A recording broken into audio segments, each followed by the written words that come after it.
Nós vamos estudar hoje o capítulo 16 do livro de Apocalipse. Estamos concluindo hoje a 5ª sessão paralela que trata das 7 taças da ira de Deus. Examinamos quarta-feira passada sobre o preparativo para o derramamento destas 7 taças e hoje, de forma objetiva, nós vamos olhar então o cumprimento do derramamento destes 7 flagelos, das 7 taças da ira de Deus. Apocalipse capítulo 16.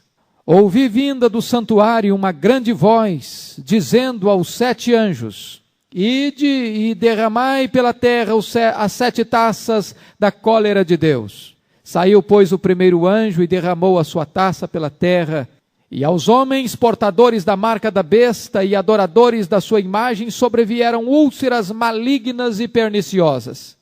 Derramou segundo a sua taça no mar, e este se tornou em sangue como de morto, e morreu todo ser vivente que havia no mar. Derramou o terceiro a sua taça nos rios e nas fontes das águas, e se tornaram em sangue. Então ouvi o anjo das águas dizendo: Tu és justo, tu que és e que eras o santo, pois julgaste estas coisas, porquanto derramaram sangue de santos e de profetas, também sangue lhes tem dado a beber, são dignos disso. Ouvi do altar que se dizia: Certamente, ó Senhor, Deus Todo-Poderoso, verdadeiros e justos são os teus juízos. O quarto anjo derramou a sua taça sobre o sol, e foi-lhe dado queimar os homens com fogo.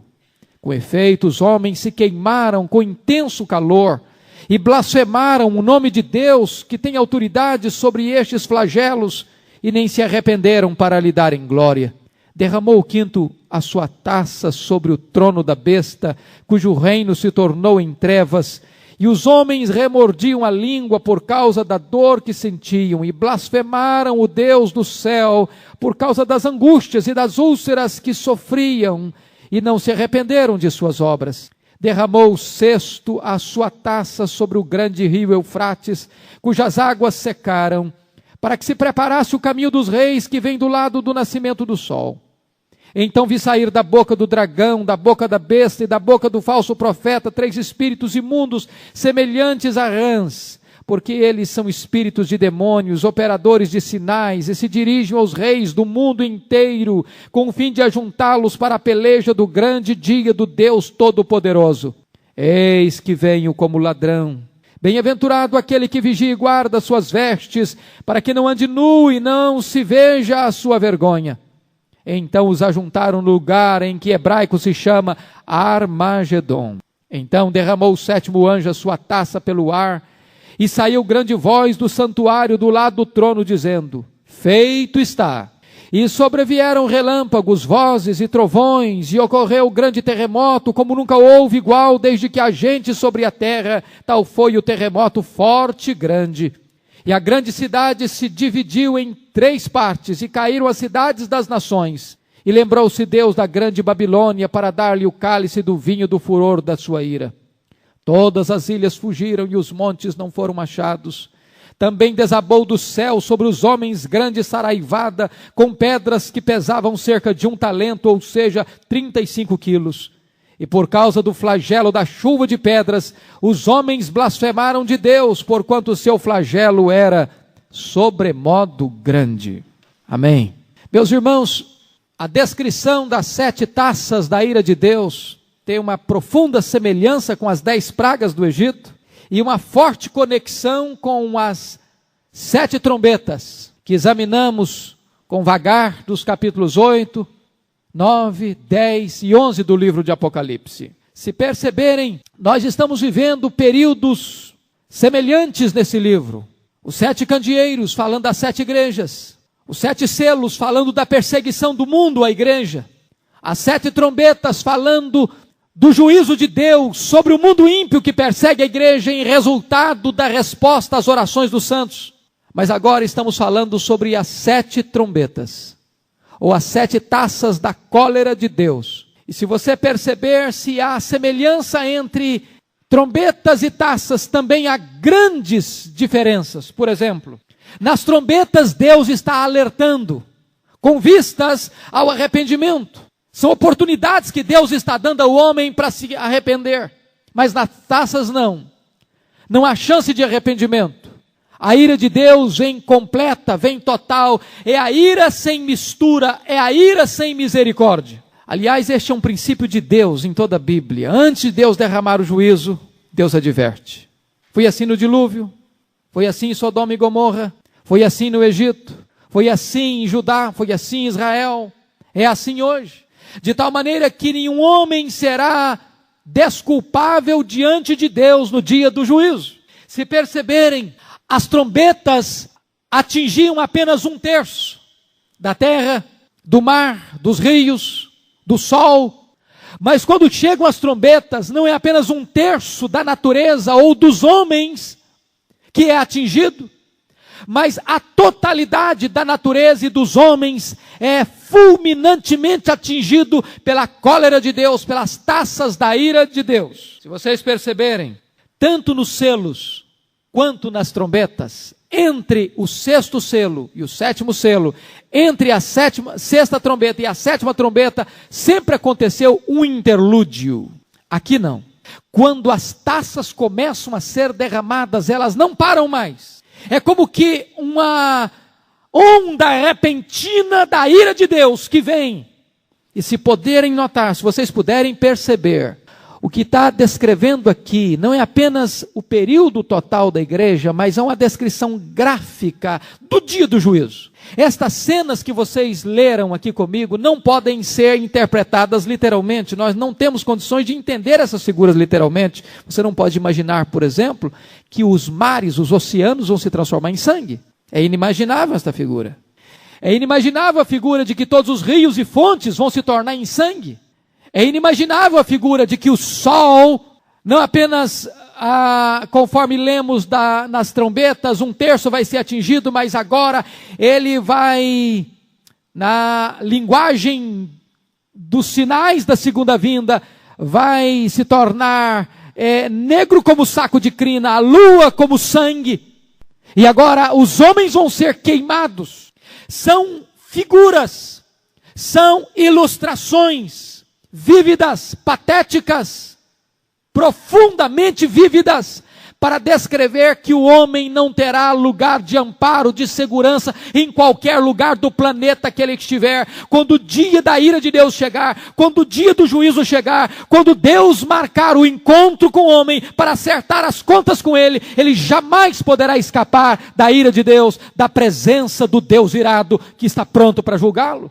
Se vocês perceberem, à medida que os flagelos alcançam os ímpios, a figura desta sessão é que a igreja já está diante do trono no mar de vidro.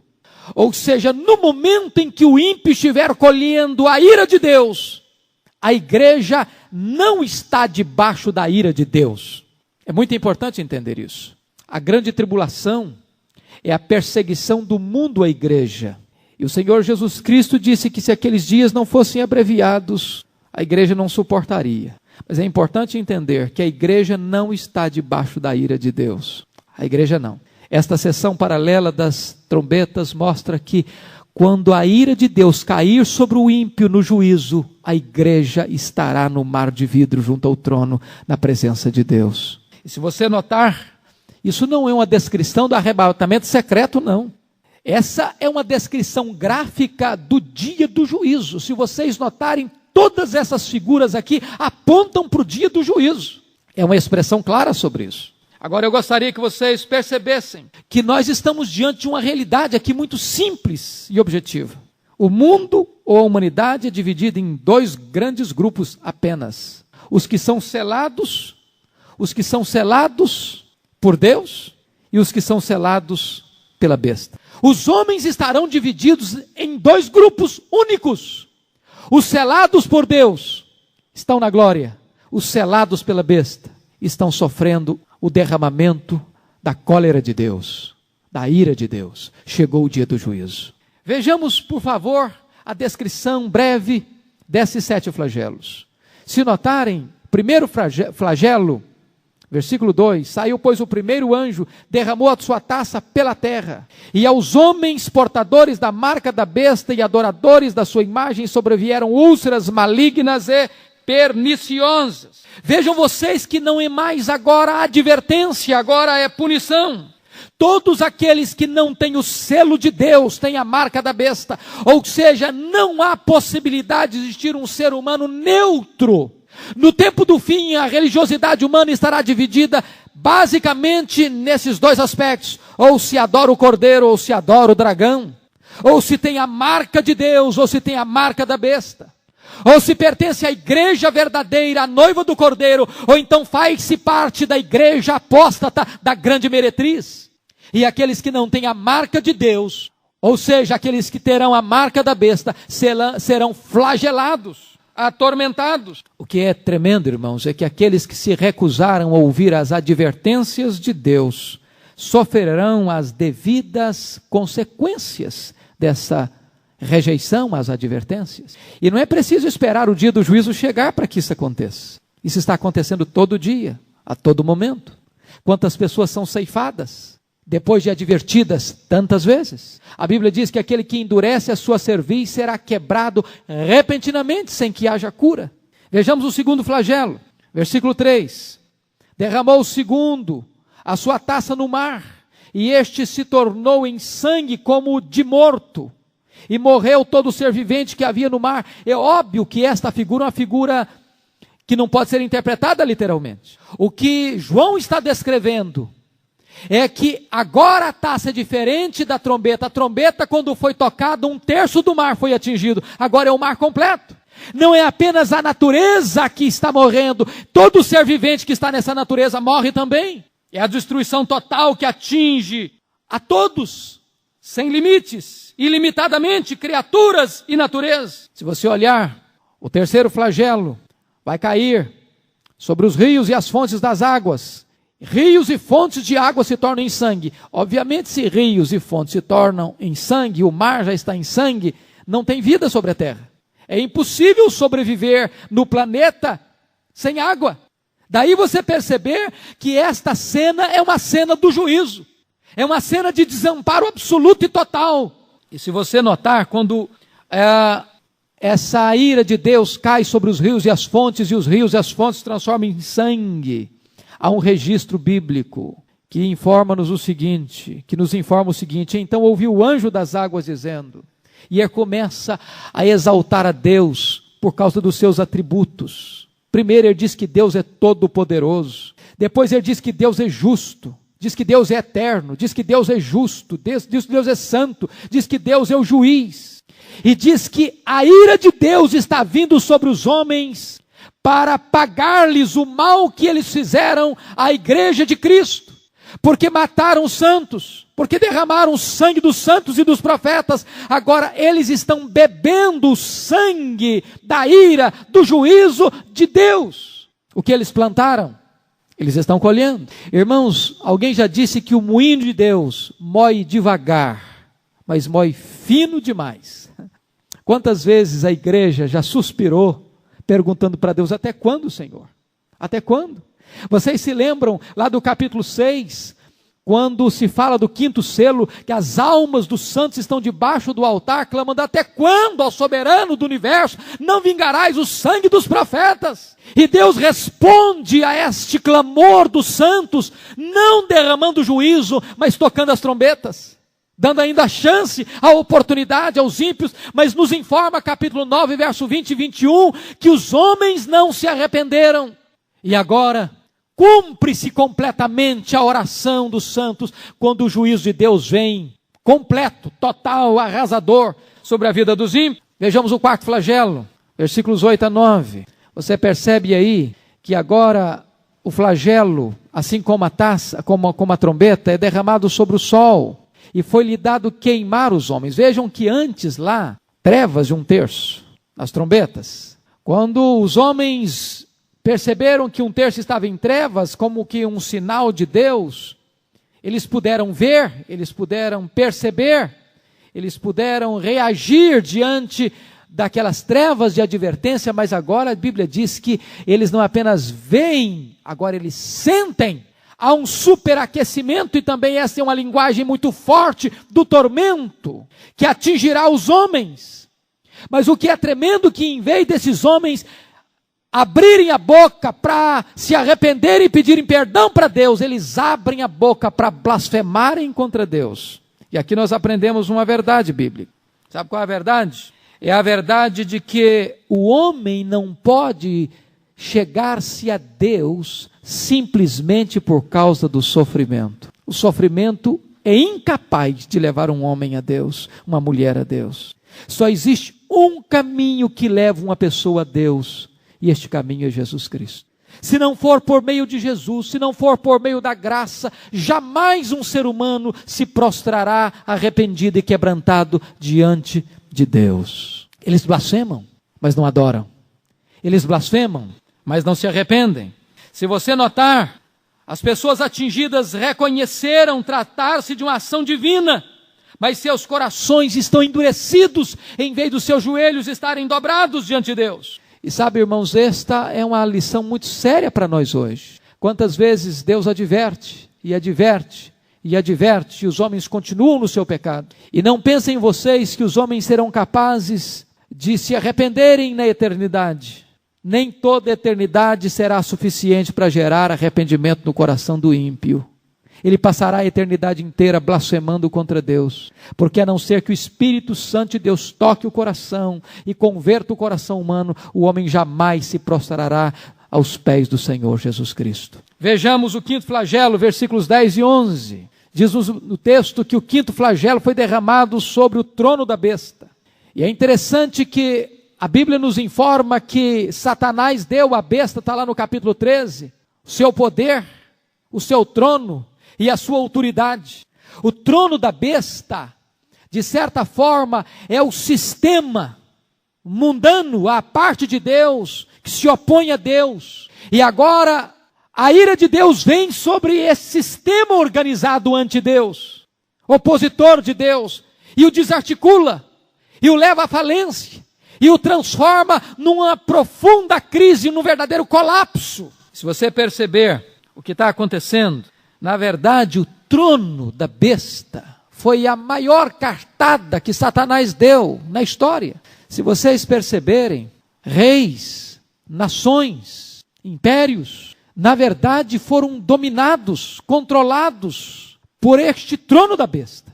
É por essa razão que diz o texto aqui, que o dragão, a besta, o falso profeta, esta tríade do mal, o poder maligno, o poder político corrompido, o poder religioso corrompido, se mancomunarão, e os reis se ajuntarão, sob a liderança do dragão, do anticristo e do falso profeta, para esta grande batalha contra Deus no Armagedon.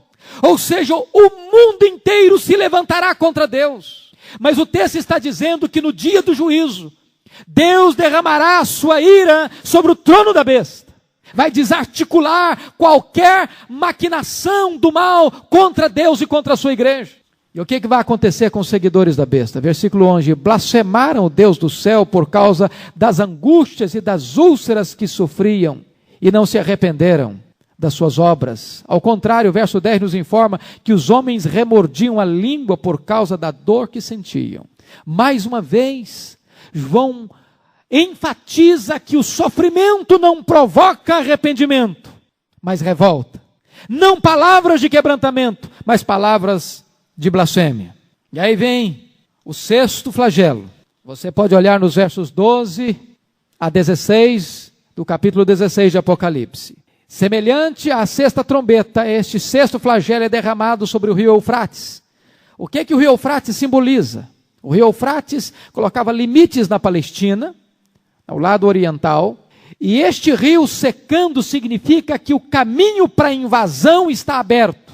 Ou seja, que não há mais barreiras, que não há mais condições de cercar este inimigo invasor, que vai entrar e que vai cirandar com o povo de Deus. Mas se você notar, o que vai acontecer aqui é o seguinte: o dragão, vi sair, versículo 13, vi sair da boca do dragão, da boca da besta e da boca do falso profeta, 3 espíritos imundos semelhantes a rãs, porque são espíritos de demônios, operadores de sinais, que se dirigem aos reis do mundo inteiro com o fim de ajuntá-los para a peleja do grande dia do Deus Todo-Poderoso. O que está acontecendo aqui? O dragão sabe que ele já está derrotado. Ele é o inimigo que tem consciência da sua derrota, desde que foi expulso. Por isso diz Apocalipse 12, alegrai-vos, ó céus, porque foi expulso o acusador dos nossos irmãos. Ai da terra, porque foi lançado o dragão sobre ela com grande fúria e sabendo que tem pouco tempo para lutar. Agora ele sabe que está derrotado. Mas o que ele faz? Ele usa do seu poder, dos seus artifícios, das suas armas, da sua sedução. E a Bíblia diz que esse espírito de milagres, e você pode perceber que a humanidade tem uma atração quase que irresistível pelo sobrenatural, pelos milagres, e uma das razões por que Satanás vai ter tanta projeção no tempo final, é que virá misturada a ação do mal com milagres, com prodígios, da mentira, da iniquidade, para enganar a muitos, diz a Bíblia, se possível, até os eleitos. Louvado seja Deus, os eleitos jamais serão enganados. Então ele vai seduzir as nações, ele vai aliar as nações, ele vai tentar jogar o mundo inteiro contra Deus, contra o Cordeiro e contra a igreja. Quando a igreja estiver vivendo o seu momento mais dramático, então é nesse momento que Jesus Cristo aparecerá com grande poder e muita glória. E diz a Bíblia que todos o verão, até quantos o traspassaram. Vamos entender isso. Obviamente a Bíblia não está querendo se referir apenas aos judeus e aos romanos que levaram Cristo à cruz. Toda vez que você rejeita Jesus Cristo, toda vez que você opta pelo pecado em vez de se arrepender, todas as vezes que você fecha os ouvidos às trombetas de Deus, todas as vezes que você endurece o seu coração para Deus, diz a Bíblia que você está crucificando de novo o Filho de Deus. Você está traspassando o Filho de Deus. Aqueles que rejeitaram a Cristo, não importa se estão vivos ou mortos, eles lamentarão quando virem o Filho de Deus, porque este dia será o grande dia da ira de Deus, o grande dia do juízo, e aí não haverá mais chance de arrependimento. E é nesse contexto você pode perceber, versículo 15, eis que venho como vem o ladrão. Essa é uma figura muito forte, vamos entender. De maneira nenhuma a Bíblia está dizendo que a vinda de Cristo será como ladrão para a igreja, será como ladrão para o mundo ímpio. Ele está falando aqui do aspecto inesperado. Paulo vai argumentar isso na carta aos Tessalonicenses. Nós não somos das trevas, mas somos filhos da luz, para que aquele dia não nos apanhe desapercebidos. O povo de Deus clama sempre, Maranata, ora vem Senhor Jesus. O povo de Deus está com o seu olhar voltado para o Senhor, aguardando o dia da sua vinda. O povo de Deus é aquele que ama a vinda de Deus. Mas os ímpios, não. Os ímpios estarão sempre perguntando, onde está o Deus do juízo? Ele prometeu que vem nada. Vamos viver a nossa vida. O Senhor Jesus Cristo disse que no dia ou no fato antecedente da vinda dele, o mundo estará como nos dias de Noé, casando, dando-se em casamento, comendo e bebendo. Não tem mal nenhum nisso. Mal nenhum nisso. Só que os homens estarão desapercebidos que um dia Jesus virá. E quando eles não se aperceberem, Jesus virá e os apanhará de surpresa, como ladrão de noite. E se você perceber, o texto vai nos informar que bem-aventurado é aquele que vigia e guarda suas vestes, que está pronto para se encontrar com Deus. E então chega aquele momento do Armagedon. O que é o Armagedon? Talvez nós precisamos de pensar um pouquinho aqui o que seria o Armagedon. É claro que os escatologistas diferem sobre isso. Os dispensacionalistas entendem literalmente o Armagedon como aquela planície de Israel, campo de grandes batalhas, quando então o mundo inteiro estará lá para aquela batalha campal, e então Cristo aparece e derrota o anticristo e as forças aliadas do anticristo e etc. Eu penso particularmente, dentro da interpretação amilenista, que Armagedon não é tanto um lugar, mas um símbolo. Um símbolo. Armagedon fala do fim. Armagedon fala desta vitória triunfal de Jesus Cristo no tempo do fim. Armagedon fala que todas as hostes contrárias a Deus e a sua igreja serão completamente, fragorosamente derrotadas. Que todas as forças opositoras entrarão em colapso. E quando Cristo vier, a vitória dele será arrasadora, quando ele colocará todos os seus inimigos debaixo dos seus pés. E aí, você percebe o derramamento do último flagelo. Se o sexto flagelo fala da segunda vinda de Cristo, do Armagedon, do tempo do fim, o sétimo flagelo vai falar do dia do juízo. Porque o sétimo flagelo foi derramado no ar, e saiu grande voz do santuário do lado do trono, dizendo: feito está. Acabou. Acabou. E o que você vai ver? Relâmpagos, vozes, trovões, terremoto como nunca houve. O que você vai notar é que agora vai cair não só a besta, não apenas o falso profeta, mas vai cair também a estrutura da Babilônia. Não apenas a estrutura física, vai cair também a estrutura filosófica, vai cair o poder político, vai cair o poder religioso. Agora chegou o dia do juízo. Diz a Bíblia que as ilhas fogem, os montes não são achados. É uma figura literal, não, é uma figura simbólica, digo, que descreve que a natureza entra em colapso, que a civilização entra em colapso, a Babilônia entra em colapso. A humanidade está completamente empolvorosa, porque chegou o grande dia do juízo de Deus. Há uma descrição aqui desse dia, como que uma saraivada, com pedras de um talento. E se você notar, eu até poucos dias ficava pensando, como é que poderia acontecer um negócio desse? Uma pedra de 35 quilos. Você já imaginou uma chuva de pedra, caindo pedra de 35 quilos? E eu fiquei impressionado que, há menos de 2 meses, em Santa Catarina, caiu uma pedra de mais de 40 quilos. Não importa se vai ser um fenômeno natural, não importa se vai ser uma intervenção sobrenatural, o que importa é que a Bíblia diz que quando Jesus vier, ele vai matar o anticristo com o sopro da sua boca, ele vai subjugar todos os seus inimigos debaixo dos seus pés, e ele vai colocar todos debaixo dos seus pés, e então o reino será do nosso Senhor e do seu Cristo, e ele reinará para sempre e sempre e sempre. Se você notar, essas 7 taças da ira de Deus, todas elas apontam para o dia do juízo. A destruição total, final, completa, cabal das forças opositoras de Deus. Não obstante, hoje é um tempo de oportunidade. Eu estou certo de que o dia do juízo de Deus chega para muita gente. Pensa na figura de Herodes, que é divertido tantas vezes. Fechou o seu coração e diz a Bíblia que num dado momento ele foi devorado por vermes, sem chance. Pense em quantas pessoas são colhidas repentinamente sem que elas tenham tempo de se acertarem com Deus. Pense que o dia do juízo está chegando para muita gente, particularmente. O tempo da oportunidade é hoje. Mas haverá um dia, o dia do juízo, quando toda a terra terá que estar na presença de Deus. E é nesse contexto que a Bíblia diz: horrenda coisa é cair nas mãos do Deus vivo. Porque naquele dia, diz o profeta Amós, não será dia de luz, mas dia de trevas. Para os ímpios, que tentaram a Deus e escaparam por um momento. Que burlaram as leis humanas e escaparam do braço da lei. Mas jamais poderão escapar da ira de Deus e do dia do juízo de Deus. Meu desejo, irmão, irmã, que você pare e reflita sobre o tempo de oportunidade que Deus está lhe dando. E que você se volte para Deus enquanto é tempo. Enquanto pode ser encontrado. Enquanto Ele está perto de nós. Que Deus nos ajude. Amém.